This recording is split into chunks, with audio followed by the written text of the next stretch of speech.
Eu andei pensando um pouco a respeito sobre aquela Agenda 50-50 da ONU e eu percebi o seguinte, aquela cartilha lá, ela é de 2016 e nos vídeos que eu fiz deu para ver que tem várias empresas que já estão implementando essas mudanças, essas discriminações contra homens, que é algo completamente absurdo, simplesmente definir que a tua empresa, 51% dos funcionários não podem ser homens. E daí eu me toquei do seguinte, se essa cartilha é lá de 2016, então esse material já devia estar sendo formulado lá em 2014, 2015. E para já ter empresas naquela época, em 2016, já implementando aquilo, quer dizer que já estava indo por trás, assim, por debaixo dos panos há muito mais tempo. E daí eu lembrei que bem antes dessa Agenda 50-50 teve outra agenda da ONU, que era aquele He for She, que é mais antigo ainda. Só que não era algo tão declarado, tão aberto. Simplesmente falavam que não, a gente quer que as empresas deem mais espaço e oportunidade de crescimento para mulheres e que as empresas e os diretores, presidentes e CEOs se comprometam com a igualdade e tudo mais. Mas provavelmente os resultados que eles conseguiram com o He for She não foram bons o suficiente e resolveram agravar o negócio mais ainda na Agenda 50-50. Que, como eu coloquei nos vídeos, é algo bem absurdo. E daí eu fui me lembrando assim de outros casos, mas assim o que eu quero discutir nesse vídeo é sobre como não só isso afeta o ambiente interno das empresas, como isso afeta bastante a indústria do entretenimento. E tu consegue ver como isso está sendo implementado há bem mais tempo, essa igualdade forçada. Por exemplo, eu sei que outros países da América do Norte e da Europa, eles têm cota para mulher em universidade, em empresas privadas já há mais tempo, desde o final da década de 90, começo dos anos 2000. Só que era aquela cota um pouco mais leve, não era uma cota de 51%, era uma cota de 20%, 30%, continua sendo errado igual. Outra hora eu vou fazer um vídeo dizendo por que cota é algo completamente imoral, mas enfim. Então eu fui percebendo que ali a partir de 2005, bem mais em 2010, a gente começou a ver grandes exemplos de justiçada social e lacração nas indústrias de videogames, nas indústrias de quadrinhos, nas indústrias de filmes. Basicamente a ordem foi essa. E na época a gente teve aquela Anita Sarkeesian também, com o Tropes, Females and Tropes in Gaming, não sei o quê, que ela começou a falar umas coisas absurdas, que os jogos de videogame são sexistas e não tem espaço para mulher, e um monte de gente comprou o pato dela. E quando saiu o vídeo dela, eu que jogo videogame desde a época do Atari, eu falei, cara, isso é ridículo, é absurdo, a gente tem desde a época do Mega Drive lá do Streets of Rage, mulheres nos videogames. A gente tem no Golden Axe mulheres nos videogames. Antes disso mesmo, o primeiro Metroid, no final do jogo aparecia que a Samus era uma mulher. Então, na verdade, assim, não é que o conteúdo estava errado. Eles queriam um conteúdo completamente feminista e eles queriam cota para mulher, porque começaram com aquela ideia que, assim, não, se a gente vai ter personagem mulher numa mídia, seja jogos, quadrinhos ou filmes, o roteirista tem que ser mulher. O diretor tem que ser mulher, é uma bola de neve. Então eu vou falar nesse vídeo a respeito da indústria de jogos, a de quadrinhos e a de filmes, e eu vou seguir por essa ordem. Pela indústria de jogos, o primeiro exemplo que a gente pode ver é a E3 de 2018. Teve as anteriores, essa série atual do Tomb Raider, parece que ela fez bastante sucesso, já desde lá de 2013, quando fizeram essa revivada na série. Só que tem outros exemplos mais absurdos. E daí tu consegue ver que nessa E3 de 2018, não é só aquele negócio assim, não, vamos inserir algumas personagens mulheres, algumas coadjuvantes mulheres, ou até algumas co-protagonistas mulheres. Não, o negócio foi forçado, tipo, a gente vai colocar um monte de mulher protagonista e a clientela, se gostar, que goste, se não gostar, dane-se.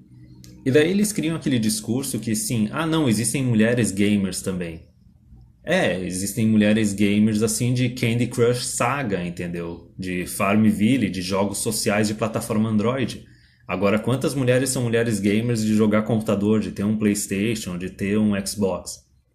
Eu acho que não chega nem. Não deve chegar a uns 20%, talvez tenha subido para uns 10, 15%. Só que desde ali do ano 2000 até o ano 2010 era 5% das mulheres, entendeu? Então toda hora que eles queriam forçar, eles faziam uma estatística falsa. E o maior exemplo disso que a gente pode ter é o Battlefield 5. Que o Battlefield ele tá tomando uma surra agora do Call of Duty, do Red Dead Redemption, e eu não lembro qual é o outro jogo, assim. Tem 3 jogos grandes saindo em outubro, e a EA andou fazendo bastante besteira com loot boxes. Só que a novela do Battlefield 5 é o seguinte, colocaram um trailer totalmente não realista, cyberpunk, com um monte de personagem mulher, soldado, que é algo que não tem nada a ver com a Primeira Guerra, não tem nada a ver com a Segunda Guerra, mas simplesmente para forçar a inclusão. E eles não fizeram só colocar uma personagem mulher, colocaram uma personagem mulher com uma prótese de braço atirando com um rifle que precisa das duas mãos. Então a novela que aconteceu foi o seguinte, veio aquela resposta negativa dos possíveis clientes, os fãs da série, e um dos diretores ali da EA e da DICE, ele simplesmente disse que quem não aceitar o jogo, que não compre o jogo. E daí parece que agora, na pré-venda, eles estão tendo 85% menos vendas do que eles estavam esperando. E logo quando começou a sair essas notícias da queda das vendas, esse mesmo cara que tinha dito, olha, se tu não gostar do jogo, não compra, ele foi para fora da companhia. Outro exemplo bem claro é o Assassin's Creed. E parece que é uma coisa assim, ó. Quando tu tem esse pessoal da lacração, da justiçada social, o engraçado é que não importa se é videogame, quadrinho ou filme, eles nunca criam um personagem novo, uma série nova só pra eles. Eles têm que pegar uma outra série que já existe, que já tem uma história, já tem um modelo, e eles têm que inserir um personagem deles. E eu acho que assim, o exemplo mais cômico da E3 de 2018 foi o Assassin's Creed Odyssey. A gente já teve, acho que o último Assassin's Creed, um que se passava no Egito, que tinha a opção de tu ser um assassino mulher, ok, tudo bem. É um grupo secreto de assassinos, tu pode implementar a regra que tu bem entender. Só que, por exemplo, no Assassin's Creed Odyssey, a gente tem uma guerreira espartana. Assim, se da mesma forma soldado mulher no fronte de batalha, na Primeira Guerra ou na Segunda Guerra, já é uma coisa absurda, já é uma coisa assim que seria menos de 1%. Então imagina na antiguidade em Esparta, onde tu tinha que usar força bruta, tu não tinha uma arma que era só puxar um gatilho, tu podia ser mais ágil, ter uma melhor mira e ainda assim conseguir lutar de igual para igual. E daí no trailer do Assassin's Creed mostra ela lutando contra homens que são o dobro do tamanho dela e não tem problema nenhum. Esse foi o exemplo mais cômico da E3.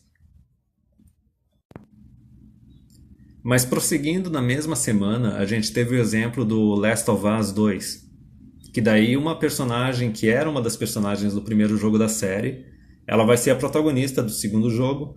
Ok, até aí nada de muito novo, sabe? O estilo do jogo parece que é o mesmo estilo do Tomb Raider atual. Só que daí no começo da apresentação da E3 tinha um tiozinho tocando uma música dramática de violão e tudo mais, e daí tinha o trailer das duas personagens se beijando. Resumindo, quem jogou a DLC do primeiro Last of Us sabe que a personagem ela é lésbica. Não tinha por que inserir isso, só que basicamente eles querem fazer um virtual signaling, demonstrar assim, ó, a gente é uma empresa que prega diversidade, a gente quer usar essa lacração para atrair clientes. Só que é que nem eu disse, a indústria de videogames ela não está interessada nisso, mesmo porque 90% ou mais dos clientes são homens, não vai fazer diferença. Na verdade, quando a empresa começa a fazer essa lacração, existe uma chance maior de que os caras não vão comprar o jogo, vão boicotar ele e ir para a empresa que seja concorrente, comprar um outro jogo similar, do que eles vão comprar. Isso está mais que provado com a novela que aconteceu do Battlefield 5. E daí no próprio Last of Us veio uma discussãozinha que é a mesma discussão que veio do Tomb Raider, aquele que lançou lá em 2013, que assim, é um jogo bem violento, A personagem ela se quebra toda durante a aventura no meio da floresta e tudo mais. E colocaram a mesma coisa no Last of Us. E daí o pessoal começou a acusar os desenvolvedores de jogos de misoginia porque a mulher estava se machucando durante o jogo, entendeu? Durante o gameplay. Basicamente, para esse pessoal dessa mídia, a personagem mulher ela não tem que ter uma história de crescimento, de passar por dificuldades e tudo mais. Não, ela tem que ser uma Mary Sue, ela tem que ser alguém super poderoso do começo do jogo até o final do jogo, e ela não tem que passar por nenhuma dificuldade, não tem que se esforçar, treinar nem nada, ela tem que ser intocável.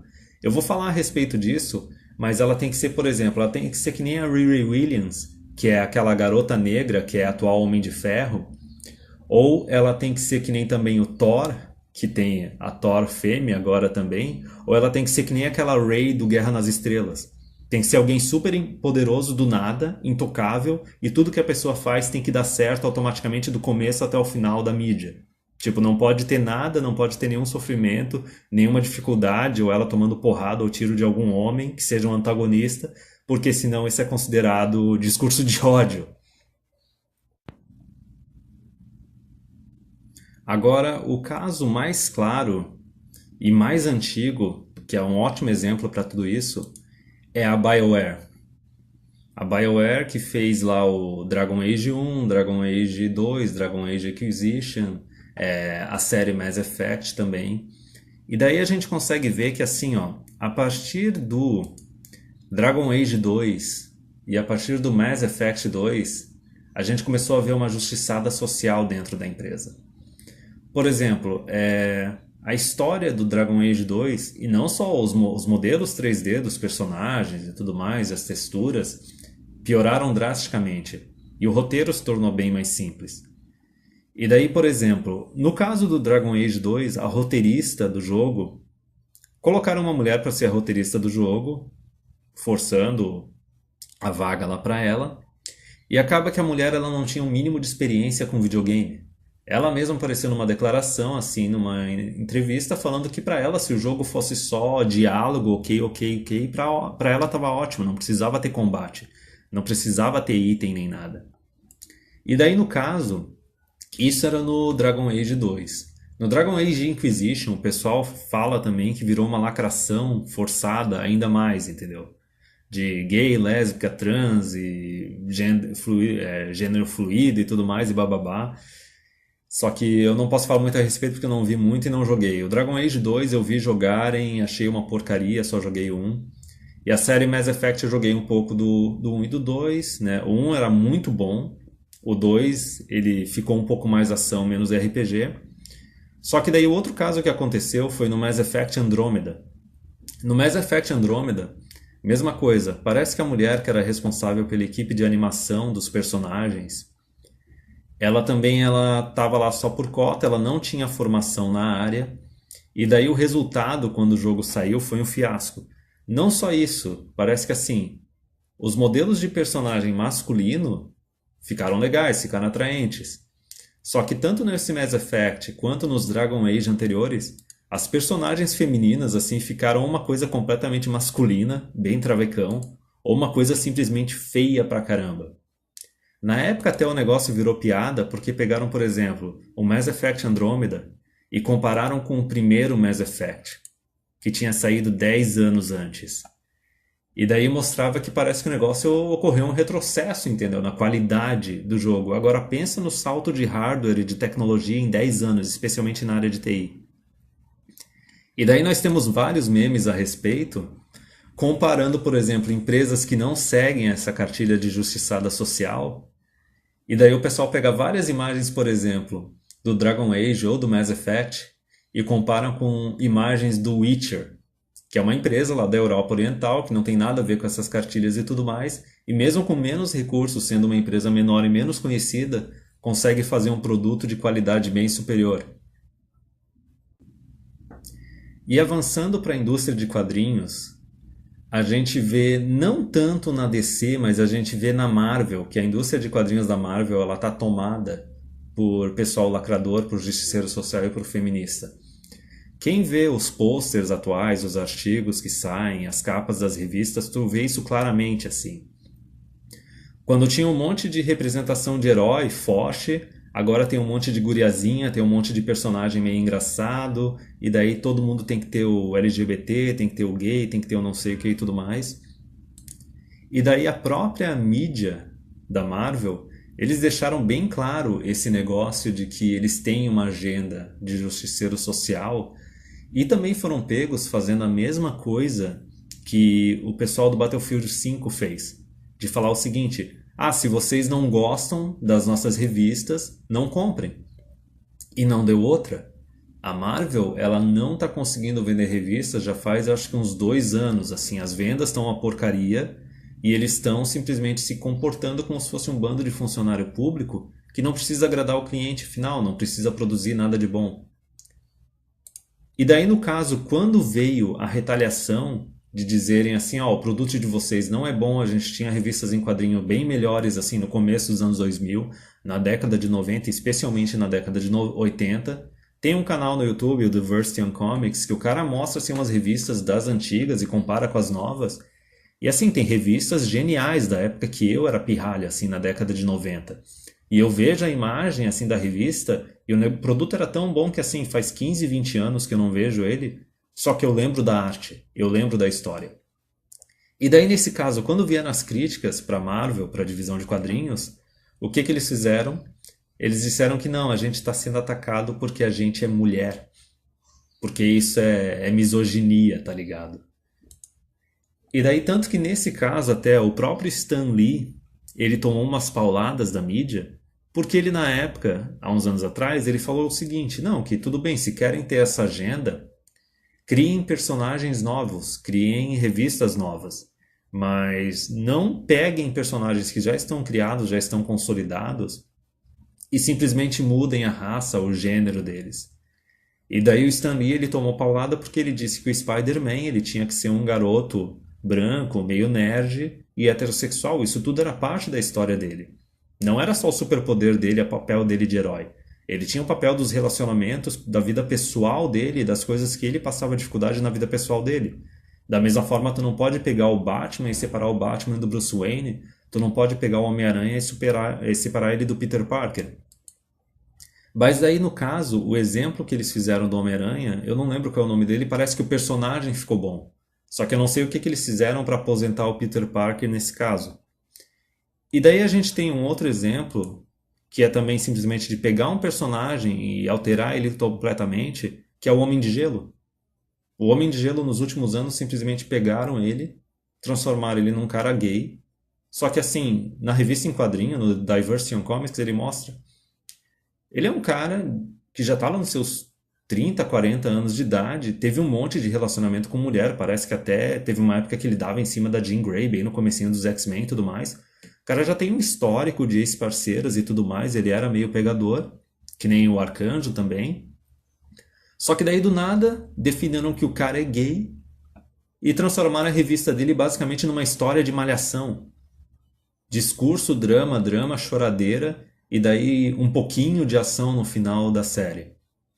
E daí nós temos outros exemplos, por exemplo, esse exemplo claro de quando eles simplesmente não criam algo novo, simplesmente pegam algo que já existe e deturpam completamente. Pior, ainda se aproveitam do nome de outro personagem, que é a Gwenpool, que é uma realidade alternativa que tem uma Gwen Stacy que ela é praticamente um Deadpool. Mas é mais cômico, é meio besteirinha, que nem, por exemplo, a Squirrel Girl, a Garota Esquilo, e tem os outros exemplos que eles fazem isso também. Mas os principais são a América Chaves, que é a América, eu acho que era uma heroína da Marvel já de mais tempo, e ela era lésbica, só que isso não interferia na história, isso ficava completamente em segundo plano, não era forçado, não era lacrado. Só que daí, novamente, quando eu disse daquela representação, pegaram uma mulher que não tem experiência em quadrinho, simplesmente porque ela é lésbica e latina, e colocaram ela para ser roteirista da história. E assim, o Diversity on Comics ele faz review das revistas em quadrinhos. Cara, a história é cômica, é completamente imbecil. Ela basicamente é um ser de outra dimensão e o nome dela é América e nessa dimensão só existe mulher, não existe homem e todas são lésbicas e sei lá como é que elas se reproduzem através de mágica. E cara, eu não sei, a pessoa parece meio que deficiente emocional, a pessoa que fez o roteiro. Isso puxa também a Riri Williams, que é a que colocaram para substituir o Homem de Ferro. Simplesmente, eu já tinha dito assim que as personagens femininas, elas não podem ter, quando eu falei sobre os games, elas não podem ter a mesma trajetória que o personagem masculino. Elas não podem ter que passar a dificuldade, elas não podem ter que ralar para conseguir as coisas, nem nada disso. Ou elas não podem sofrer durante a trajetória delas. E assim, a guria que colocaram para ser o Homem de Ferro, ela é o melhor exemplo disso. Tu pega o Tony Stark ele já era um cara adulto, com formação, com experiência pra caramba, e daí numa situação de dificuldade, tendo ainda um problema cardíaco e tudo mais, ele desenvolve a armadura do Homem de Ferro, usando sobras, assim, por exemplo, se tu pegar a história do filme. Essa garota, ela simplesmente eles colocaram que ela tem um nível intelectual de gênio, só que se tu ler a história, ela é autista, quase sociopata, assim, por causa das decisões e atitudes que ela toma. Mas, novamente, provavelmente a roteirista que colocaram atrás, colocaram uma mulher que não tem experiência e, pelo personagem ser negro, ela tem que ser negra também. Enfim. Mas a questão é que essa personagem, ela é uma adolescente, ela ganha uma bolsa para uma universidade, ela rouba material da universidade, desenvolve uma armadura, se recusa a devolver a armadura e, sem ter formação nem nada, consegue desenvolver uma armadura de Homem de Ferro. O outro exemplo que a gente tem é a Capitã Marvel, que agora estão querendo fazer filme também e tudo mais. E daí tu pega, por exemplo, a Capitã Marvel da década de 80 e 90, isso lembra bastante a parte ali do Dragon Age e do Mass Effect. Tu vê que era uma personagem atraente, era super poderosa, era atraente e tudo mais. E essa imagem que eu tô colocando aí é real. Essa é a imagem da Capitã Marvel atual, tá ligado? Parece um garoto. Da mesma forma que no Dragon Age e no Mass Effect começaram a transformar as personagens mulheres cada vez menos atraentes, fizeram a coisa no quadrinho também. E a outra questão, da mesma forma que a personagem do Homem de Ferro, eles têm que transformar ela numa Mary Sue, deixar ela super poderosa, nessa da Capitã Marvel também forçaram pra caramba a quantidade de conquistas militares que ela tem. Ela tem que ser uma super piloto, ela tem que ser super não sei o que de artes marciais, super isso, super aquilo, e ela tem que conseguir fazer tudo que o homem faz e de salto alto, sabe? E a gente tem outros exemplos também do Thor, que transformaram Thor também numa mulher, que é uma coisa mais ridícula ainda. Só que eu não conheço muito a respeito e não dá pra falar. E esses exemplos já foram suficientes para falar da indústria de quadrinhos. Mas na indústria de filmes a gente tem o melhor exemplo do Get Woke, Go Broke, ou do quem lacra não lucra, porque assim, a quantidade de material e recurso que tu precisa para fazer uma revista em quadrinho é pequena. A quantidade de recurso que tu precisa fazer para fazer um jogo é um pouco maior que uma revista em quadrinho, só que também é pequena, tanto que a gente teve e tem até hoje grandes desenvolvedoras que são pequenas. A questão é o seguinte, é porque geralmente eles precisam de alguém para publicar o jogo, que daí vai ter todo aquele custo de marketing para conseguir comercializar. E daí nesse caso, vamos falar aqui, ó, primeiro da Capitã Marvel. Já tem o trailer no YouTube e tudo mais, e estão falando bastante da personagem, só que assim, é um filme que ele tá pronto para ser que nem aquele filme do Lanterna Verde, entendeu? Torrarem recurso no filme, tentarem forçar e o negócio não render. Isso daí prova que assim, essa parte da justiçada social que ficava só na divisão de quadrinhos da Marvel, tá começando a chegar na divisão de filmes também. E, que nem eu falei, tu vê a personagem, não é atraente. Tipo, não é atraente mesmo. Só que rebobinando um pouco e pegando mais um exemplo, o que está acontecendo com a indústria de filmes é a mesma coisa que aconteceu com Os Caças-Fantasmas, que fizeram uns anos atrás, um caça-fantasma só de mulheres. O filme não rendeu, deu prejuízo, a avaliação foi negativa, e daí fizeram aquela mesma coisa de sempre, assim, não, disseram que a avaliação foi negativa por causa dos homens, por causa do sexismo, bababá, e essa foto aí da equipe com plaquinha Girl Power, isso já diz tudo. E é que nem eu falei, ao invés de tentar criar uma franquia nova, criar um personagem novo, criar uma história nova, Não, tem que ser só a tática do entrismo. Tem que entrar em algo que já existe, tentar moldar para algo só para mulheres, para algo de feminismo. E daí a hora que fracassar, não assumir a responsabilidade de que, ó, a gente fez um produto ruim. Não, não, não. A culpa não é nossa, a culpa é da sociedade. E o melhor exemplo disso é a série Guerra nas Estrelas, com a diretora lá da parte dos filmes, que é a Kathleen Kennedy, diretora comercial, não diretora de filmes, assim. Que a Disney, ela basicamente, acho que ela gastou 4 bilhões para comprar os direitos para poder fazer os filmes do Guerra nas Estrelas. E essa mulher, ela deixou bem claro com esse The Force is Female que nas decisões delas de escolher diretores, atores e atrizes e tudo mais, que ela está comprometida com a agenda, ela está comprometida com a lacração. E na época, assim, quando saiu o primeiro dessa trilogia nova, eu não lembro qual, acho que é Esperança Nova, o filme basicamente ele é uma cópia do roteiro do primeiro Guerra nas Estrelas que saiu, o A New Hope. Só que uma questão que todo mundo falou na época foi o seguinte: enquanto na série antiga a gente tinha o Luke Skywalker, que assim, no primeiro filme ele não conseguia fazer quase nada sozinho. No segundo ele começou a treinar e se tornou um pouco melhor, só que tomou umas surras. E só no terceiro filme ele se tornou um cara realmente capaz, depois de bastante tempo treinando. A personagem Rey no primeiro filme, em uma questão de dias, ela se torna alguém capaz de conseguir lutar com um Jedi, capaz de conseguir lutar com um Sith com um nível de treinamento muito superior ao ela. E é aquilo que eu falei, é que quando tem uma personagem mulher, eles têm que forçar. Geralmente o personagem ele não tem muita personalidade porque é o seguinte, se ele não passa por dificuldade, ele não tem coisas que ele tem que conquistar na trajetória dele, ele não desenvolve personalidade. E se é um personagem que consegue fazer tudo com sucesso já de primeira e nunca sofre, nunca perde, nunca se prejudica, a audiência também não se envolve com esse personagem. Mas, por exemplo, no primeiro filme, ele ainda conseguiu fazer sucesso e teve uma bilheteria. Quando veio o segundo filme, O Último Jedi, o próprio Mark Hamill, que faz o Luke Skywalker, ele fez umas alegações que não concordava com o roteiro, que tentou fazer o melhor que ele podia, mas ele até mesmo falou assim, que Guerra nas Estrelas está morto. E os fãs escutaram isso e assistiram o filme e também concordaram, assim, a qualidade do filme foi bem pior, eles puxaram uma agenda, se afastaram do público, e é aquela coisa assim, ao invés de se comprometer a ter uma boa história, ou agradar os fãs, os clientes finais, o compromisso é com a agenda, é com a lacração. E daí não é à toa que até mesmo a diretora, essa diretora essa Kathleen Kennedy, dali da Disney, estão tentando afastar ela, sabe? Só que o problema é o seguinte, se demitirem ela, aí vão estar desrespeitando a agenda feminista, entendeu?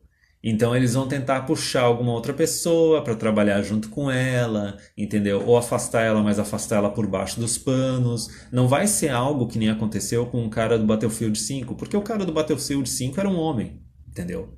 Agora, quando é uma mulher, não podem fazer isso. Não podem demitir, não podem afastar, porque é misoginia, é sexismo. E daí outro exemplo que a gente tem é aquele... Tinha aquela série, né? Acho que era 11 Homens e um Segredo e tudo mais. E novamente, ao invés de criar uma franquia nova, ao invés de criar uma história nova e tudo mais, simplesmente pegam algo, inserem mulheres e dizem, não, agora vai fazer sucesso. E daí fizeram esse 8 Mulheres e um Segredo, que também não fez sucesso. E tem outra coisa, cara, olha essa foto. É um bando de tia. É um bando de mulher que passou dos 30, que passou dos 40. Eu acho que nessa foto, cara, só tem uma mulher jovem e atraente, cara. Eu acho que é só aquela asiática. E daí o filme, assim, da mesma forma com os outros exemplos que eu falei, sai um filme competente, com uma produção legal, porque, lógico, tem milhões de dinheiro envolvido, entendeu? A parte da produção vai sair direito. Só que a questão é a seguinte, e o roteiro? E os personagens? E daí, no caso, na mesma forma como aconteceu das outras vezes, eles vão lá, pegam o material, seja nos jogos, nos quadrinhos ou nos filmes. Não, agora a gente vai fazer um material lacrador, agora a gente vai seguir a nossa agenda, a gente vai seguir a cartilha. e daí os clientes não gostam do produto final. Eles não assumem a responsabilidade ou tentam alterar o produto deles para na próxima vez tentar fazer algo melhor. Eles chegam e simplesmente culpam a sociedade, culpam os clientes. Esse do Oito Mulheres no Segredo foi ridículo, simplesmente o filme não teve um sucesso bom e uma das atrizes simplesmente culpou os críticos, porque os críticos de cinema de Hollywood em sua maioria são homens. E quando a gente pensa que esses caras vão aprender que não dá para ficar lacrando e perdendo dinheiro indefinidamente, tem aquela definição de loucura, né? Loucura é fazer a mesma coisa várias vezes e esperar resultado diferente. Sai a notícia que o próximo Exterminador do Futuro também vai seguir cartilhazinha, vai ser a mesma coisa, pega uma franquia, coloca um monte de personagem mulher. E assim, olha essa coisa sem sexo definido aí no meio. Vê se não parece aquela Capitã Marvel também, o que fizeram com ela. E não só isso, lembra aquela mulher do Exterminador do Futuro 2, lá do comecinho da década de 90? Pois então, ressuscitaram a vovozinha, colocaram um granada, uma 12, uma bazuca na mão dela, e agora a vovozinha vai vir à tona pra lutar contra os inimigos e chutar bundas, entendeu? Cara, isso vai além de ridículo, isso vai além de não se basear na realidade. Só que assim, não é como se, ah, meu Deus, tá tudo perdido, porque assim, ó, a gente vê feminismo através de governo, certo? Feminismo através de governo, eles podem fazer o que eles bem entenderem, porque o dinheiro dos impostos vai vir todo mês, vai vir todo ano. A pessoa não tem a escolha de não pagar, de não apoiar o negócio. Se ela não pagar e não apoiar, ela vai para cadeia. E todas essas empresas, da parte de jogos, da parte de filmes e de quadrinhos, o compromisso final deles é com o cliente final. Porque é aquele negócio, se não agrada o cliente, não compra e não tem como fazer o produto deles. E daí, por exemplo, como a parte da Marvel, a divisão de quadrinhos está toda tomada por isso, está dando prejuízo, eles ainda não deixam isso chegar tão forte na divisão de filmes. Enquanto a gente tem Guerra nas Estrelas, que beijou o anel do feminismo e se ferrou, a gente tem, por exemplo, a divisão da Marvel e olha, cada filme que sai dos Vingadores é 1 bilhão que os caras absorvem, entendeu? E daí a gente tem até outros exemplos, como por exemplo o Deadpool, que o Deadpool, assim, não só eles quiseram fazer um negócio bem politicamente incorreto e queria fazer a história deles do jeito que eles bem entenderem e dane-se, como eles ainda se comprometeram a fazer um filme que eu acho que para tu assistir tu tem que ser maior de 16, maior de 17, porque eles querem mostrar o conteúdo de violência ali na tela e dane-se. E eles estão dispostos a perder, assim, os ingressos de adolescentes que, no caso, não podem ver o filme. E isso não existe só na indústria de filmes, tá? Na indústria de quadrinhos, que nem eu falei, para tu produzir algo, tu precisa de bem menos recurso. E a gente tem algumas editoras que fazem um conteúdo independente e não estão nem aí, estão ganhando cada vez mais espaço. E muitas vezes eles fazem até sátira com a situação social atual. Não só isso, o próprio cara do Diversity in Comics e outros produtores, eles simplesmente começaram a fazer editoras próprias para não ter que lidar com o fato assim de ter uma empresa, de ter que ter cota para mulher e ter que ficar se incomodando com o pessoal de RH e ter que ter toda aquela oneração de funcionária mulher e tudo mais. Não, eles trabalham de forma assim, sentem a empresa via contrato, vão fazer tal revista junto os roteiristas, junto os artistas e começa a produzir o negócio deles. E assim, a galera não só tá de saco cheio do conteúdo lixo e quer algo melhor, quer algo que não tenha lacração, não tenha justiçada social, que a galera tá disposta a pagar pelo produto antes do produto sair. Por exemplo, o primeiro projeto do Diversity in Comics, o Jawbreakers, o cara conseguiu já 381 mil para produzir o negócio. Bem mais do que ele tinha definido no começo do projeto, e com isso ele vai fazer mais edições e mais produto ainda para quem quis o quadrinho. Outro exemplo que a gente teve maior ainda, que é o Cyberfrog, o cara conseguiu 538 mil.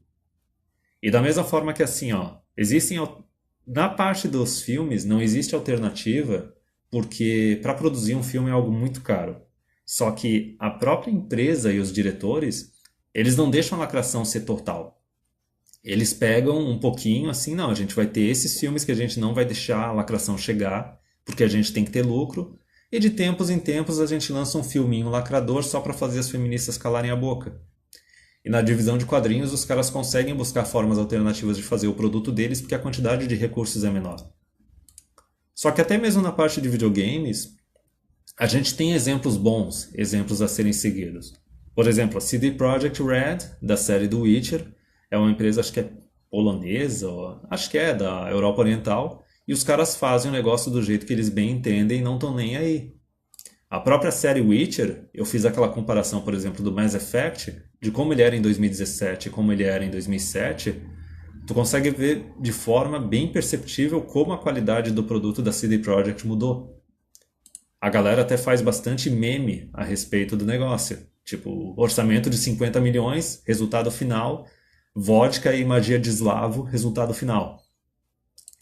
E não só isso, a gente não tem só empresas ocidentais, a gente tem também os orientais. Os orientais eles não dão a mínima para justiçada. Eles vão fazer o produto deles do jeito que eles bem entendem e não estão nem aí.